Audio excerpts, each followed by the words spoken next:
예, 여러분 안녕하세요. 서울경제신문 뉴욕특파원 김영필입니다. 오늘 2월 FMC가 있었습니다. 예상 외로 파월이 원래 좀 매파적일 것이라는 전망들이 좀 많았는데 생각보다 결국은 비둘기파적으로 나왔었습니다. 전체적인 판단이 좀 그렇게 돼요. 그래서 오늘 증시도 조금 많이 올랐거든요. 그래서 오늘 증시 상황 어떻게 되는지, 그리고 그것보다 중요한 FOMC 분석 어떻게 할지 같이 한번 시작해 보겠습니다. 그래서 오늘 3분 월스트리트 제목은 이렇게 좀 꼽아봤습니다. 파월 의장이 연착륙이 자신의 기본 과정이다, 이렇게 얘기했다는 점, 그렇게 보시면 될 것 같고요. 그래서 결과적으로 매파보다는 비둘기였다, 그런 내용 말씀드릴 수 있겠습니다. 오늘 파월 의장 기자회견 모습입니다. 누가 뭐 코로나 괜찮으시냐 물어볼 거라고 생각했었는데 아무도 안 물어보더라고요. 뭐 다들 괜찮은지 알았나 본데 어쨌든 아무도 물어보진 않았습니다. 그래서 방송 시작 전에 오늘도 찾아주신 여러분들 인사 한번 드릴게요. 우정현님, 라멘트님, 메엠엠님 반갑습니다. 메엠엠님 오랜만이네요. 감사하고요. 더킹칸님, 왈드님, 신영기님, 빅보스님, 그리고 라이언데디님, 왈드님, 찬사 루시퍼님, 박용환님, 익신의 막내님 모두 감사합니다. 오늘 좀 방송 시간이 좀 늦었는데 그래도 좀 제가 잘 분석하려고 그런 거니까 양해 부탁드리고요. CJ님 반갑습니다. 빠르게 한번 알아보도록 하겠습니다. 오늘은 또 노현철 매니저 연결도 있으니까요. 이거 방송 끝나는 대로 제가 또 찍어서 빨리 올려드릴 수 있도록 하겠습니다. 오늘 FOMC 이후에 나스닥이 2% 올랐고 S&P 500, 다우지수, 다우는 조금 오늘 약했지만 어쨌든 S&P도 1% 넘게 올랐습니다. 그래서 이 나스닥 오늘 흐름만 보셔도 대충 아실 수 있을 거예요. 오전에는 좀 계속 안 좋았었습니다. 오늘 오전에 뭐 ADP 민간 고용이 좀 상당히 좀 적게 나왔었고, 반면에 이제 그 잡 오프닝, 조울트 잡 오프닝 보고서는 좀 강하게 나왔었거든요. 어쨌든 오전에는 그래서 어쨌든 이 FOMC에서 어떻게 나올지 좀 모르기 때문에 계속 다들 눈치를 좀 보다가 오후 2시에 이제 성명서가 나왔죠.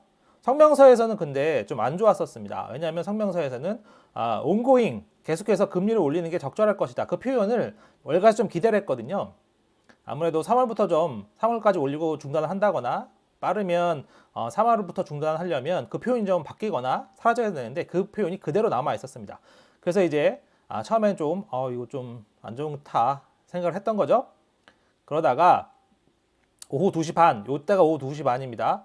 오후 2시 반에 이제 파월의 기자회견이 시작됐어요.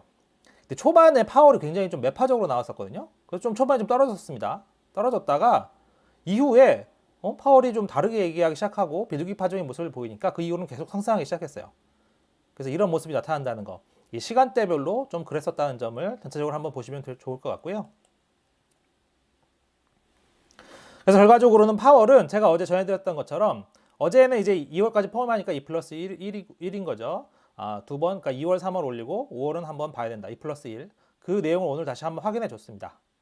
그래서 그 내용은 한번 다시 한번 짚어보시면 좋을 것 같아요. 이게 이제 기본이 됐으니까요. 그런 내용 보시고요. 그래서 이제부터 2월 FOMC를 집중적으로 한번 분석해 보겠습니다. 자, 먼저 한번 같이 한번 보시죠. 첫 번째입니다. 제가 7가지를 항상 가져오는데 오늘 7가지를 가져왔어요. 첫 번째입니다. 지속적인 금리 인상이 적절하다. 즉 ongoing increases in the target range will be appropriate. 이 표현을 유지했습니다. 이 얘기는 앞으로 3월에 한 번만 더 올린다는 게 아니라 뭐 조금 더 올리면 더 올릴 수도 있고, 이번 달이 끝이 아니다. 확실히 이번 달은 끝이 아니다. 이번 달로 해서 끝은 아니야. 3월에 올릴 수 있, 3월에 무조건 가는 거고 3월에 플러스 5월은 플러스 알파 될 수 있다. 왜냐면 ongoing increase가 계속 지속적인 인상이 적절하다고 했으니까요. 그래서 추가로 이런 말도 했습니다. 지금부터 3월 FOMC 때까지 들어오는 데이터를 보고 우리가 12월에 정해놨던 것보다 금리를 올려야 한다면 그렇게 할 것이고, 다른 방향의 데이터가 들어오면 데이터에 따를 것이다. 이 얘기가 왜 나왔냐면요. 12월 FOMC 전망 때 한 그게 유효하냐, 결국 5.0에서 5.25가 아직도 유효하냐고 물어보니까 3월 FOMC 때까지 들어오는 걸 보고, 왜냐면 3월에 경제 전망을 또 수정하잖아요. 점도표도 바꾸고요. 그러니까 3월까지 들어온 데이터를 보고 우리가 좀 이거를 더 올려야 되면 더 올릴 수도 있지만 낮춰야 되면 5.0에서 5.25를 타깃 그때 최종 금리를 정했었잖아요. 그것보다 낮춰야 된다면 낮출 수도 있다. 이렇게 얘기했습니다. 그러니까 3월까지는 올리되 5월에 어떻게 할지는 데이터에 따라 달려있다. 이런 얘기입니다. 그래서 해석이 이렇게 됩니다. 그래서 3월까지 금리 인상은 이어지나, 왜냐하면 이게 앞에 온고 인크리스가 있기 때문에 그렇습니다. 그래서 3월까지는 금리 인상은 이어지나 5월의 인상 여부는 데이터에 따라 달려있다. 그래서 요거에 대해서 제가 월가 관계자한테 한번 물어보니까 자기가 봤을 땐 반반이다. 올릴 수도 있고 안 올릴 수도 있을 것 같다. 그래서 이제 2월에 지금 오늘 올렸으니까 앞으로는 1+1이라고 생각하시는 게 지금 상황에는 가장 적절할 것 같습니다. 1+1. 3월에는 무조건 한번 올리고 그 다음에 +1은 할 수도 있고 안 할 수도 있고, 그래서 1+1 그건 데이터에 달려있다. 이렇게 보시면 될 것 같아요. 자, 이제 두 번째입니다.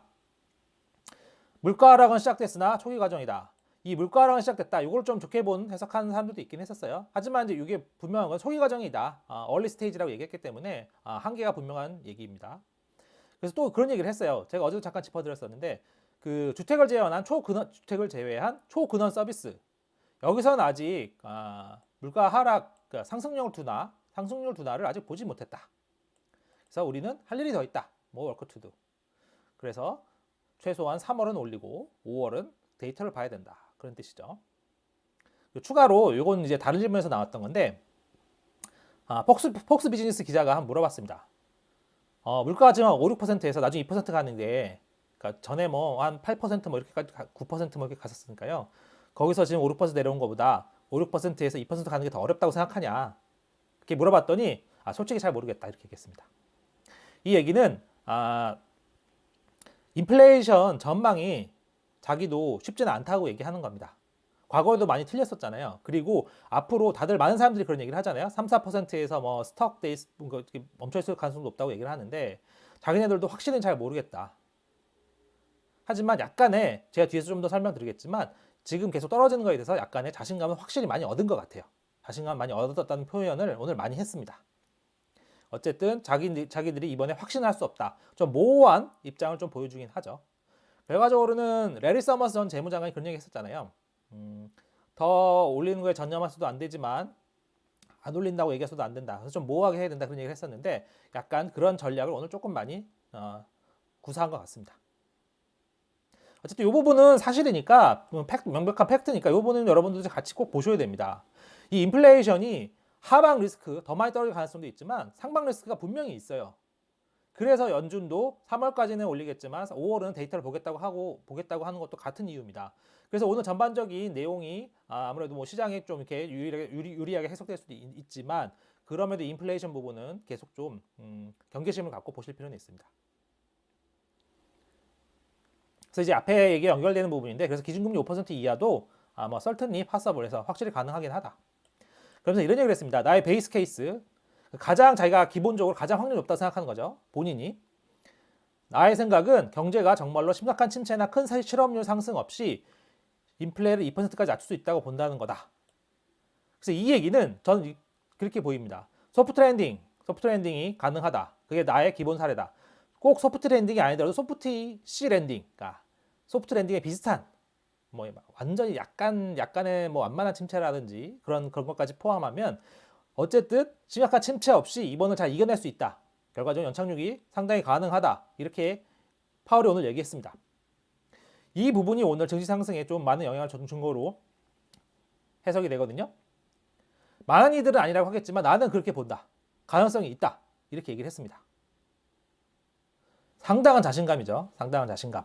결과적으로는 인플레이션이 좀 떨어지는 모습이 보이고 고용, 비용 지수 같은 게 좀 낮아지면서 파월도 어느 정도 자신감을 확실히 얻은 것 같습니다. 네 번째, 하지만 그럼에도 노동시장이 더 둔화할 필요가 있다. 이런 얘기를 했어요. 노동시장이 왜 둔화해야 하느냐? 이런 이유를 댔습니다. 제가 좀 풀어서 설명드리면요.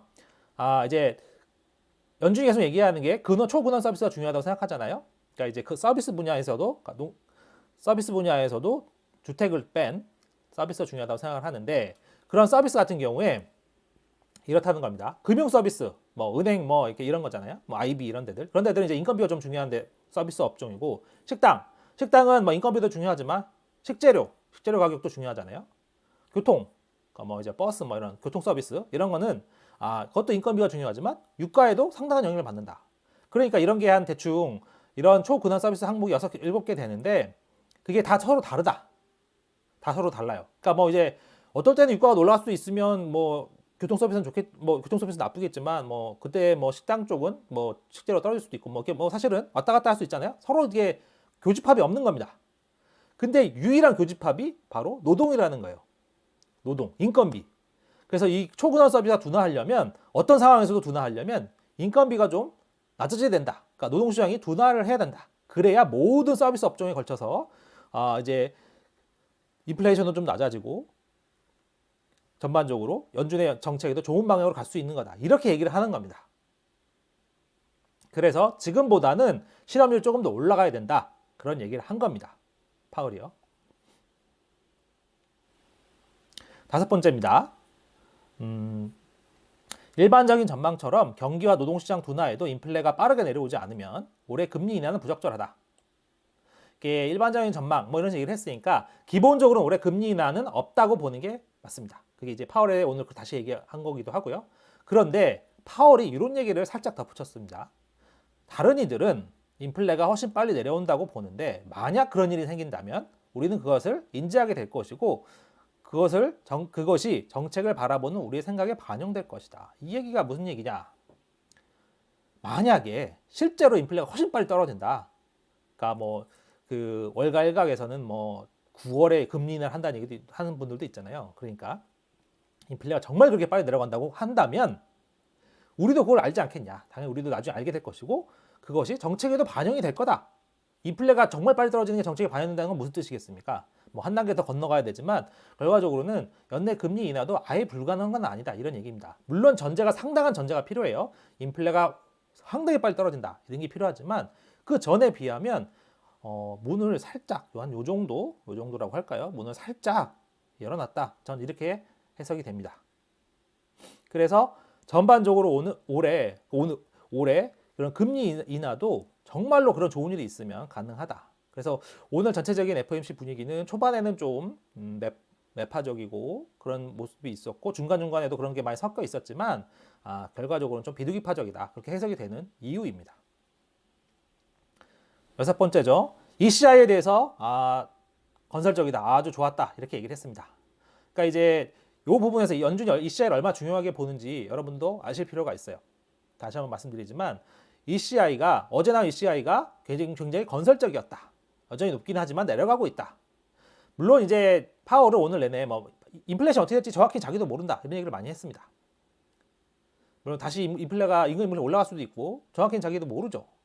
하지만 어쨌든 지금 내려가고 있어서 그런 트렌드는 좋고 아직은 임금과 인플레 연쇄 상승 효과 이건 아직 안 보인다. 그래서 이제 연준이 ECI 보고 상당히 중요하게 여긴다는 점. 1분기 ECI가 4월 말쯤 나오는 걸로 알고 있거든요. 그때도 ECI 보고서 되게 중요하게 봐야 될 것 같습니다. 그 ECI 보고서가 5월에 어떻게 될지를 또 추가로 결정할 수도 있으니까요. ECI를 그래서 여러분 잘 보셔야 된다는 거.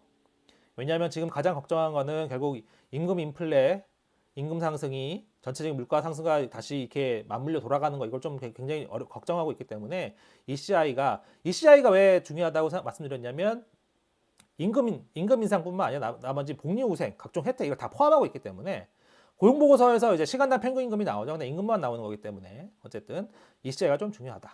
오늘도 아셨으면 좋겠습니다. 그리고 마지막 7번째. 시장의 금리 전망이 우리와 다른 것에 대해서 특별히 걱정하지 않는다. 이게 오늘 굉장히 쿨하게 얘기했습니다. 걱정 안 해. 그래서 이게 의미가 좀 있죠. 그러면서 금융시장이 지난 1년간 크게 긴축했다. 이 얘기는 어떤 맥락에서 나왔냐면 그 기자가 이렇게 물어봤습니다. 1월에 뭐 증시도 많이 오르고 그동안 뭐 국채 금리도 많이 떨어지고 이렇게 얘기했습니다. 근데 이제 그런 얘기하면서 자기는 단기간을 보지 않는다. 그러면서 더 넓은 상황의 지속적인 변화를 따진다. 그러면서 금융시장이 지난 1년간 크게 긴축했다. 이렇게 얘기를 했습니다. 그래서요, 이게 나스닥을 같이 한번 보실게요. 나스닥이 이게 오늘 하루고요. 한 달치로 보면 대략 13% 상승했습니다. 13.76%. 1년으로 보면 당연히 떨어졌죠. 마이너스 18%입니다. 그러니까 좀 이게 길게 보면 금융시장이 긴축해 있는 거죠. 최근에 올라오긴 했지만. 그래서 월가에서 걱정하는 것, 그리고 이코노미스트들 걱정하는 것, 저도 걱정하는 거였습니다만 최근에 많이 올라왔기 때문에 이게 좀 금융 완화를 걱정한다고 생각했었는데 굉장히 쿨하게 답변했습니다. 걱정하지 않는다고. 그거 잘 길게 봐야 된다. 물론 이게 더 올라가기 시작해서 더 올라가서 이게 상당히 줄어들고 그렇게 되면 그때는 걱정한다고 하겠지만 지금은 아직 상당히 마이너스라는 부분, 이 부분을 얘기하는 겁니다. 그래서 당분간은 조금 더 올라도 연준에서 뭐 좀 더 매파적인 발언이 나오긴 하겠지만 시장이 크게 반응하지 않을 수도 있을 것 같습니다. 왜냐면 파월이 그렇게 얘기했으니까 길게 본다. 나는 길게 보면 굉장히 긴축해 있다고 생각한다. 이렇게 얘기를 했으니까요. 그래서 연준에서 연준발 약간 그 억제 효과는 조금 덜 먹힐 수도 있겠다. 앞으로는 그런 해석이 좀 가능하겠습니다. 요거는 제가 블룸버그에서 뽑은 그 인사별 그 비둘기 매파 그다음에 중립 표니까요. 나중에 한번 참고하시면 좋을 것 같아요.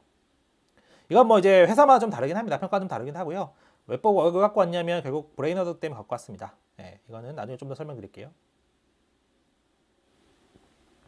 어쨌든 파월은 이날 뭐 말을 잘못한 거 좀 세게 하려고 하는지 처음에는 지금 충분히 기축적이지 않다 이런 말도 하기도 했었어요. 근데 이제 뒤로 갈수록 여러 가지 비둘기 얘기를 좀 했었죠. 그리고 3월 FOMC 때까지 두 번의 CPI 그리고 두 번의 고용 보고서를 볼 수 있다는 거. 그게 그만큼 중요하겠습니다. 앞으로는요.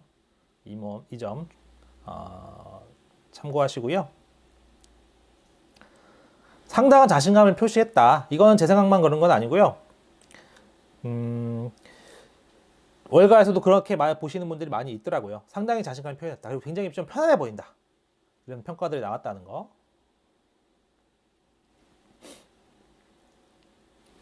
그리고 노동시장 추가 둔화 필요 얘기했다는 거. 이건 앞에 설명드렸으니까요. 이런 부분들은 좀 빠르게 넘어가겠습니다.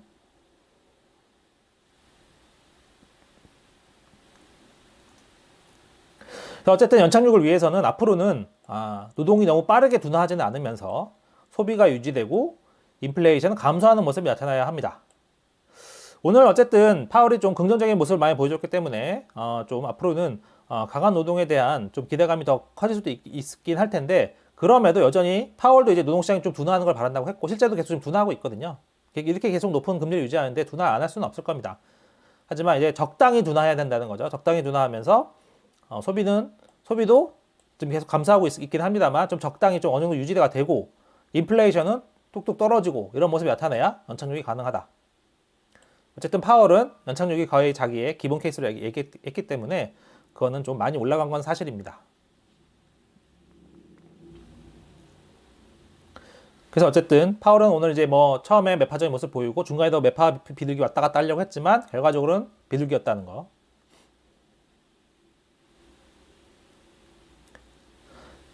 뭐 이렇게 페이스를 익스텐트를 바꾸는 거 이건 나중에 참고하시면 될 것 같아요. 이렇게 보는 분들도 있더라고요. 0.25%로의 둔화를 의미한다 이렇게 보는 분들도 있고 뭐 그렇게 하니까 참고하시면 될 것 같고요. 추가로 요거는 같이 한번 보셔야 될 것 같습니다. 앞에 브레이너드 얘기한 게 오늘 CNBC에서 좀 단독 기사가 나왔는데 브레이너드가 이르면 다음 주에 백악관 국가경제자문위원회 수장으로 갈 것 같다 이렇게 얘기를 했다고 합니다. 앞에서 제가 이제 그 표를 한번 보여드렸고 제가 전에도 한번 말씀드렸잖아요. 브레이너드가 가장 비둘기라고요. 근데 이제 오늘 분위기를 보니까 이 정도 분위기라면 브레이너드가 당장 좀 빠져도 어느 정도 지금 연준이 상당히 자신감을 갖고 있는 상태이기 때문에 어느 정도 좀 유지가 되지 않을까 그렇게 좀 판단이 됩니다.